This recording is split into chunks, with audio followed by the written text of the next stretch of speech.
ಹೊಳೆನರಸೀಪುರ ಪಟ್ಟಣದ ಸಾರ್ವಜನಿಕ ಆಸ್ಪತ್ರೆ ಹಾಗೂ ತಾಯಿ ಮತ್ತು ಮಕ್ಕಳ ಆಸ್ಪತ್ರೆಯಲ್ಲಿ ಪರಿಶೀಲನೆ ನಡೆಸಿ ರೋಗಿಗಳ ಜೊತೆ ಚರ್ಚಿಸಿ ಖಾಸಗಿ ಔಷಧಾಲಯಗಳಿಂದ ತಂದ ಔಷಧಿಗಳನ್ನು ಪರಿಶೀಲನೆ ನಡೆಸಿದ ನಂತರ ಆಯೋಜಿಸಿದ್ದ ಸಭೆಯಲ್ಲಿ ಸಂಸದ ಶ್ರೇಯಸ್ ಎಂ ಪಟೇಲ್ ಉಪಸ್ಥಿತಿಯಲ್ಲಿ ಕರ್ನಾಟಕ ರಾಜ್ಯ ಆರೋಗ್ಯ ಇಲಾಖೆ ಮುಖ್ಯ ಜಾಗೃತ ಅಧಿಕಾರಿ ಕುಪ್ಪೆ ಶ್ರೀನಿವಾಸ್ ಮಾತನಾಡಿದರು. ವೈದ್ಯರು ಹಾಗೂ ದಾದಿಯರು ರೋಗಿಗಳ ಜೊತೆಗೆ ಸೌಜನ್ಯದಿಂದ ವರ್ತನೆ, ಅವರ ಘನತೆಗೆ ಬೆಲೆ ನೀಡುವುದು ಜೊತೆಗೆ ಒಬ್ಬ ಬಡವನಿಗೆ ಸೂಕ್ತ ಚಿಕಿತ್ಸೆ ನೀಡದೆ ಖಾಸಗಿ ಆಸ್ಪತ್ರೆಗೆ ಕಳುಹಿಸಿ ಅವರ 1 ಲಕ್ಷ ರೂಪಾಯಿ ಖರ್ಚು ಮಾಡಿಸಿದರೆ ಅವರು 1-2 ವರ್ಷ ಬಡತನ ರೇಖೆಗಿಂತ ಕೆಳಗೆ ಹೋಗುತ್ತಾರೆ. ಸರ್ಕಾರ ಸವಲತ್ತು ನೀಡಿದೆ. ಅವರ ನೋವಿಗೆ ಪ್ರಾಮಾಣಿಕವಾಗಿ ಸ್ಪಂದಿಸಿದ್ದಲ್ಲಿ ಅವರ ನೆಮ್ಮದಿಯ ಬದುಕಿನಲ್ಲಿ ನಮ್ಮ ಕಾಳಜಿ ಕಾಣಬಹುದು ಎಂದು ಕರ್ನಾಟಕ ರಾಜ್ಯ ಆರೋಗ್ಯ ಇಲಾಖೆ ಮುಖ್ಯ ಜಾಗೃತ ಅಧಿಕಾರಿ ಕುಪ್ಪೆ ಶ್ರೀನಿವಾಸ್ ಗೌಡ ಸಲಹೆ ನೀಡಿದರು.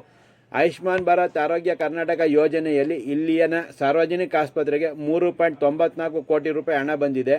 ಇದರಲ್ಲಿ 2 ಕೋಟಿ ರೂಪಾಯಿ ಇನ್ನೂ ಉಳಿದಿದೆ. ಈ ಯೋಜನೆಯಲ್ಲಿ ಬಳಸಿಕೊಳ್ಳಿ. ನಿಮಗೂ ಶೇಕಡ 30 ಪ್ರೋತ್ಸಾಹಧನ ದೊರೆಯುತ್ತದೆ. ಅದೇ ರೀತಿ ಜನನಿ ಶಿಶು ಸುರಕ್ಷಾ ಕಾರ್ಯಕ್ರಮದಲ್ಲಿ ತಾಯಿ ಮತ್ತು ಮಕ್ಕಳ ಆರೋಗ್ಯ ರಕ್ಷಣೆಗೆ ಹೆಚ್ಚಿನ ಸೌಲಭ್ಯವಿದೆ. ಆದರೂ ತಾಯಿ ಮತ್ತು ಮಕ್ಕಳ ಆಸ್ಪತ್ರೆಯಲ್ಲಿ ಒಬ್ಬರು 5,000 ರೂಪಾಯಿ ಖರ್ಚಾಯಿತು ಎಂದರು ಎಂದು ತಿಳಿಸಿ, ಏಕೆ ಹೀಗೆ? ಸರ್ಕಾರ ಸೌಲಭ್ಯ ನೀಡುತ್ತಾ ಅಗತ್ಯವಿರುವ ಔಷಧಿಗೆ ಗ್ರಾಂಟ್ ನೀಡುತ್ತೆ. ಹೀಗಿರುವಾಗ ಹೊರಗಿನಿಂದ ಔಷಧಿ ತರಿಸುವುದು ಎಷ್ಟು ಸರಿ ಎಂದು ತಿಳಿಸಿ, ಆಸ್ಪತ್ರೆಯಲ್ಲಿ ಹೊರಗಿನಿಂದ 1 ರೂಪಾಯಿ ಮಾತ್ರೆ ತರಿಸಿದರೂ ಕ್ರಮ ಕೈಗೊಳ್ಳುವಂತೆ ಆದೇಶವಿದ್ದು, ಇದಕ್ಕೆ ಅವಕಾಶವಾಗದಂತೆ ಜನರ ಸಮಸ್ಯೆಗೆ ಸ್ಪಂದಿಸುತ್ತಾ ವೈದ್ಯೋ ನಾರಾಯಣ ಹರಿ ಎಂಬ ಪೂರ್ವಿಕರ ನುಡಿಗೆ ಜನರು ನೀಡಿರುವ ಗೌರವ ಹಾಗೂ ನಂಬಿಕೆಗೆ ದ್ರೋಹವಾಗದಂತೆ ಮುನ್ನಡೆಯೋಣ ಎಂದರು. ಜೊತೆಗೆ ಇತರ ಸೌಲಭ್ಯಗಳ ಕುರಿತು ಮಾಹಿತಿ ನೀಡಿ ಇದರ ಸದುಪಯೋಗ ಪಡಿಸಿಕೊಳ್ಳುವಂತೆ ಸಲಹೆ ನೀಡಿದರು. ಸಂಸದ ಶ್ರೇಯಸ್ ಎಂ ಪಟೇಲ್ ಅವರು ಡೆಂಗ್ಯೂ ಜ್ವರ ನಿಯಂತ್ರಣ ಕುರಿತು ಆಡಳಿತ ವೈದ್ಯಾಧಿಕಾರಿ ಡಾಕ್ಟರ್ ಧನಶೇಖರ್ ಹಾಗೂ ವೈದ್ಯರ ಜೊತೆ ಚರ್ಚಿಸಿದರು. ನಮ್ಮೆಲ್ಲರಿಗೂ ಗೊತ್ತಿರೋ ಹಾಗೆ ಎಬಿಆರ್ಕೆ ಹಣವನ್ನು ನಾವು ಸದುಪಯೋಗ ಪಡಿಸ್ಕೋಬೇಕು. ಎಷ್ಟೋ ಕಡೆಗಳಲ್ಲಿ ಎಬಿಆರ್ಕೆ ಹಣವನ್ನು ಸ್ಟಾಫ್ಗೆ ಇನ್ಸೆಂಟಿವ್ ಕೂಡ ಕೊಟ್ಟಿರೋದಿಲ್ಲ. ಕೆಲವು ಆಸ್ಪತ್ರೆಗಳಲ್ಲಿ ಸಾಕಷ್ಟು ಮೋಸ ಆಗಿರ್ತದೆ. ಅದನ್ನು ನೋಡಿ, ನಿಮ್ಮ ಆಸ್ಪತ್ರೆಗೆ 1 ವರ್ಷದಲ್ಲಿ 3,94 ಲಕ್ಷ ರೂಪಾಯಿ ಬರೀ ಎಬಿಆರ್ಕೆ ದುಡ್ಡು ಸೃಜನೆ ಆಗಿದೆ. ಅಂದರೆ ತಮ್ಮೆಲ್ಲರಿಗೂ ಗೊತ್ತಿದೆ, ಎಷ್ಟೋ ಕಡೆ ನಮ್ಮ ಸ್ಟಾಫ್ ನರ್ಸ್ಗೆ ಐಡಿಯಾನೇ ಇರೋದಿಲ್ಲ, ಒಂದು ಮೋಟಿವೇಶನ್ ಇರಬೇಕು. ಒಂದು OBG ಕೇಸ್ ಸಿ ಸೆಕ್ಷನ್ ಮಾಡಿದ್ರೆ ನಮಗೆ 4,500 ರೂಪಾಯಿನ ಎಬಿಆರ್ಕೆ ಕ್ಲೈಮ್ ಮಾಡ್ಕೊಂಡು ಈ ಸಂಸ್ಥೆ ದುಡ್ಡು ಬರ್ತದೆ. ಯಾವುದೋ ಒಂದು ಆಪರೇಷನ್ ಆಯಿತು ಮೂಳೆಗೆ ಅಂತಂದರೆ ಅದೊಂದು ಇಂಪ್ಲಾಂಟ್ ಹಾಕಿದ್ರೆ ಇಷ್ಟು ಲಕ್ಷ ದುಡ್ಡು ಅಂತ ಇದಕ್ಕೆ ಬರ್ತದೆ. ಹಾಗಾಗಿ ಪ್ರತಿ ಕೇಸು ಏನು ಸಿಂಪಲ್ ಸೆಕೆಂಡರಿ ಪ್ರೊಸೀಡಿಂಗ್ಸ್ ಅಂತ ಒಂದು ದಿವಸ ಡೇ ಕೇರ್ಗೆ ಅಡ್ಮಿಟ್ ಮಾಡ್ಕೊಳ್ಳೋ ಪೇಷಂಟ್ಸ್ಗೂ ಕೂಡ 800 ರೂಪಾಯಿ 900 ರೂಪಾಯಿ ಈ ಥರ ಎಲ್ಲ ದುಡ್ಡನ್ನು ನಾವು ಕ್ಲೈಮ್ ಮಾಡಲಿಕ್ಕೆ ಅವಕಾಶ ಇದೆ. ಹಾಗಾಗಿ ಎಬಿಆರ್ಕೆ ದುಡ್ಡು ಬಹಳ ಪಾತ್ರವನ್ನು ವಹಿಸುತ್ತೆ. ನಮಗೆ ವಿಶೇಷವಾಗಿ ಔಟ್ ಆಫ್ ಪಾಕೆಟ್ ಎಕ್ಸ್ಪೆಂಡಿಚರ್ ಆಗಬಾರ್ದು. ಭಾರತ ಸರ್ಕಾರದ ಎಕನಾಮಿಕ್ ಸರ್ವೆ ಹೇಳುತ್ತೆ 62% is out of packet expenditure ಅಂತ. 1,000 ಕೋಟಿ ಖರ್ಚಾದರೆ 620 ಕೋಟಿ ರೂಪಾಯಿನ ರೋಗಿಗಳು ತಮ್ಮ ಜೋಬಿಂದ ಖರ್ಚು ಮಾಡಬೇಕಾಗಿದೆ ಔಷಧಿಗಳು ಅಂತ. ಹೌದಲ್ವಾ? ನಾವೆಲ್ಲ ಸಂಪೂರ್ಣವಾಗಿ ಸರ್ಕಾರ ಸಾಕಷ್ಟು ದುಡ್ಡಿದೆ, ಮುಂಚೆ ಥರ ದುಡ್ಡಿಲ್ಲ ಅನ್ನೋಲ್ಲ. 4 ಕೋಟಿ ರೂಪಾಯಿ ಇದರಲ್ಲಿ ಈ ಎಬಿಆರ್ಕೆ ಇನ್ಸೆಂಟಿವ್ನಲ್ಲಿ 30% ನಿಮ್ಮೆಲ್ಲರಿಗೂ ಹಂಚಬೇಕು. ಇವನ್ ಹಾಸ್ಪಿಟಲ್ ಇರೋ ಎಲ್ಲ ಸಿಬ್ಬಂದಿಗಳಿಗೆ 1 ಕೋಟಿ ರೂಪಾಯಿ ನಿಮಗೆ ಇನ್ಸೆಂಟಿವ್ ಬಂದಿದೆ 1 ವರ್ಷದಿಂದ. ವೆರಿ ಗುಡ್, ತುಂಬ ಚೆನ್ನಾಗಿ ಕೆಲಸ ಮಾಡಿದ್ದೀರಿ.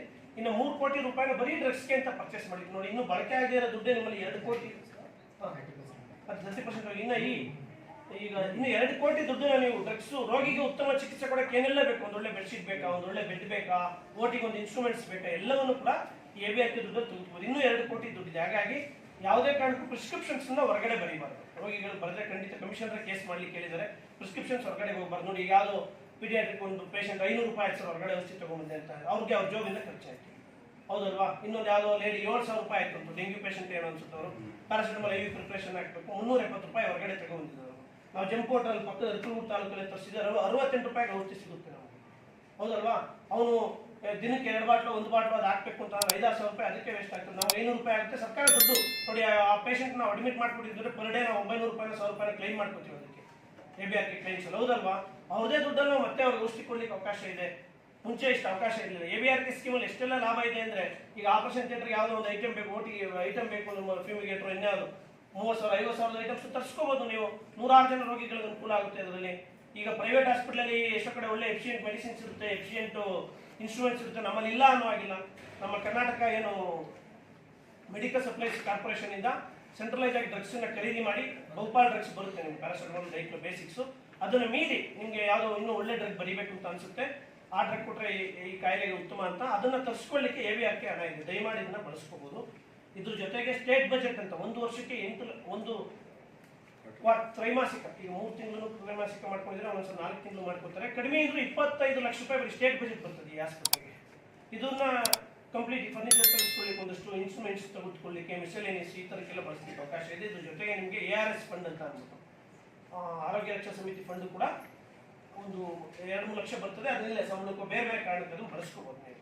ಅದೇ ಒಂದು 30 ಲಕ್ಷ ವರ್ಷಕ್ಕೆ ಬರ್ತದೆ. ಹಾಗಾದರೆ ಒಟ್ಟಾರೆಯಾಗಿ ಒಂದು 3 ರಿಂದ 4 ಕೋಟಿ ದುಡ್ಡು ಖರ್ಚಿಗೆ ಸಿಗುತ್ತೆ. ಹಾಸ್ಪಿಟ್ಲಿಗೆ ಸಂಬಳ ಕೊಡುತ್ತೆ ಸರ್ಕಾರ, ಎಲ್ಲ ಇನ್ಸ್ಟ್ರೂಮೆಂಟ್ ಸಪ್ಲೈ ಮಾಡುತ್ತೆ ಸೆಂಟ್ರಲೈಸ್ಡ್ ಆಗಿ, ಲ್ಯಾಬ್ ಐಟಮ್ಸು ಅಲ್ಲಿಂದಲೇ ಬರುತ್ತೆ. ನಾವೇನು ಈ ದುಡ್ಡಲ್ಲಿ ಲ್ಯಾಬ್ ಬಂದಷ್ಟು ರಿಯೇಜೆನ್ಸ್ ತೆಗೆದುಕೊಳ್ಳೋದು, ಎಕ್ಸ್ರೇ ಬೇಕಿರೋ ಫಿಲ್ಮ್ಸ್ ತೆಗೆದುಕೊಳ್ಳೋದು, ಇಷ್ಟು ಚಿಕ್ಕ ಖರ್ಚು ಮಾಡಿಕೊಂಡು ಯಾವ ಖಾಸಗಿ, ಹೌದಲ್ವಾ, 3 ಕೋಟಿ ರೂಪಾಯಿ ಯಾವ ಪ್ರೈವೇಟ್ ಹಾಸ್ಪಿಟಲ್ ಮೀರಿಸೋ ಥರ ಮಾಡ್ಬೋದೋ ಇಲ್ವಾ ಹೇಳಿ? ಅಷ್ಟು ಚೆನ್ನಾಗಿ ಮಾಡಿಸ್ಲಿಕ್ಕೆ ಅವಕಾಶ ಇದೆ ಹಾಸ್ಪಿಟಲ್. ದಯಮಾಡಿ ಹೆಚ್ಚು ಪ್ರಚಾರ ನೀಡಿ. ಈ ಡೆಂಗ್ಯೂ ಕೇಸಸ್ ನಡೀತಿದೆ. ಈಗ ಸುಮ್ಮನೆ ಡ್ರಿಪ್ ಹಾಕಿ ಕಳಿಸಿದ್ರು 2,000-1,000 ತೆಗೆದುಕೊಳ್ಳೋ ಸಾಧ್ಯತೆ ಇರುತ್ತೆ ಪ್ರೈವೇಟ್ ಅಲ್ಲಿ. ಹೌದಲ್ವಾ, 5 ದಿವಸ ತೋರಿಸಿದ್ರೆ ಅವ್ರ ಹೊರಗಡೆಗೆ 6,000 ರೂಪಾಯಿ 10,000 ರೂಪಾಯಿ ಈ ಥರ ಸಾಲ ಆಗ್ಬಿಡುತ್ತೆ ಸುಮ್ಮನೆ ಒಂದು ಜ್ವರಕ್ಕೆ. ನಾವು ಇಷ್ಟೆಲ್ಲ ಕೋಟ್ಯಾಂತರ ರೂಪಾಯಿ ಇನ್ವೆಸ್ಟ್ ಮಾಡಿ ಹೊರಗಡೆಗೆ ಏನಕ್ಕೆ ಹೋಗ್ಬೇಕು? ಅವರು ಅದರಿಂದಲೇ ಬಡವರಾಗ್ತಾರೆ. ನಾವೆಲ್ಲ ಕಡೆ ಹೇಳ್ತಾ ಇರ್ತೀವಿ, ನಮ್ಮ ವೈದ್ಯ ಇಲಾಖೆಗೆ ಎಷ್ಟು ದೊಡ್ಡ ವರವನ್ನು ಕೊಟ್ಟಿದೆ, ಎಷ್ಟು ಪುಣ್ಯ ಮಾಡಿದ್ವಿ ನಾವು ಅಂದರೆ, ಜನರು ಕಾಯಿಲೆ ವಾಸ ಮಾಡೋದ್ರ ಜೊತೆಗೆ ಈ ಸಮಾಜದಲ್ಲಿರೋ ಅಸಮಾನತೆನೂ ವಾಸಿ ಮಾಡ್ಲಿಕ್ಕೆ ಅವಕಾಶ ಇದೆ. ಯಾಕೆಂದ್ರೆ ಒಂದು ರೋಗಿ, ನಾವು ಸಾಕಷ್ಟು ಜನಕ್ಕೆ ಒಂದಷ್ಟು ಕಂಪ್ಲೇಂಟ್ಸ್ ಇದೆ, ಗೌರ್ಮೆಂಟ್ ಆಸ್ಪತ್ರೆಗಳಲ್ಲಿ ಚೆನ್ನಾಗಿ ಮಾತಾಡ್ಸಲ್ಲ ಅಥವಾ ಟೈಮ್ಲಿ ರೆಸ್ಪಾನ್ಸ್ ಮಾಡಿಸಲ್ಲ, ಅಲ್ಲೂ ಔಷಧಿ ಹೊರಗಡೆ ಬರುತ್ತೆ, ಹೌದಲ್ವಾ? ಕೆಲವು ಕಡೆ ಅಂತೂ ಇದೆ. ಹಾಗಾಗಿ ಆ ಕಾರಣಗಳಿಗೋಸ್ಕರ ಅವ್ರೇನಾದ್ರು ಪ್ರೈವೇಟ್ ಕೊಟ್ಟು ಹೋದ್ರೆ, ಬಡವರೇ ಪ್ರೈವೇಟ್ಗೆ ಹೋಗ್ತಾರೆ, ದುಡ್ಡಿಲ್ಲ ಅಂದ್ರೂ ಸಾಲ ಮಾಡಿ ಒಡವೆ ಅಡ ಇಟ್ಟಿಲ್ಲ. ಪ್ರೈವೇಟ್ಗೆ ಹೋದಾಗ ಒಂದು ಆಪರೇಷನ್ಗೆ C-ಸೆಕ್ಷನ್ ಹೆರಿಗೆಗೆ ಆಪರೇಷನ್ ಆದರೆ 60,000-70,000 ಇಲ್ಲ 1 ಲಕ್ಷ ರೂಪಾಯಿ ಅವ್ರ ಜೋಬಿಂದ ಖರ್ಚಾಗುತ್ತೆ. ಆ ಕುಟುಂಬ ಇನ್ನು 5 ವರ್ಷ ಬಡತನ ರೇಖೆಗಿಂತ ಕೆಳಕೊಡ್ಬಾರುತ್ತೆ. ನಮ್ಮ ಹೊಳೆನರಸೀಪುರ ತಾಲೂಕಲ್ಲೋ ಅಥವಾ ಅಕ್ಕಪಕ್ಕ ತಾಲೂಕಿಂದ ಒಂದು 100 ಜನ ಪೇಷಂಟು ಎಕ್ಸ್ಟ್ರಾ ನಮಗೆ ಆಪರೇಷನ್ ಇಲ್ಲಿ ಬರಂಗೆ ಮಾಡಿಕೊಂಡ್ರೆ ನಾವು 1 ಕೋಟಿ ರೂಪಾಯಿನ ಈ ಸಮಾಜಕ್ಕೆ ಉಳಿಸ್ತೇವೆ. ಇನ್ನು 100 ಕುಟುಂಬ ಬಡತನ ರೇಖೆಗಿಂತ ಕೆಳಗೆ ಹೋಗೋದನ್ನು ನಾವು ತಡೆದಂಗೆ ಆಗ್ತದೆ, ಹೌದಲ್ವಾ?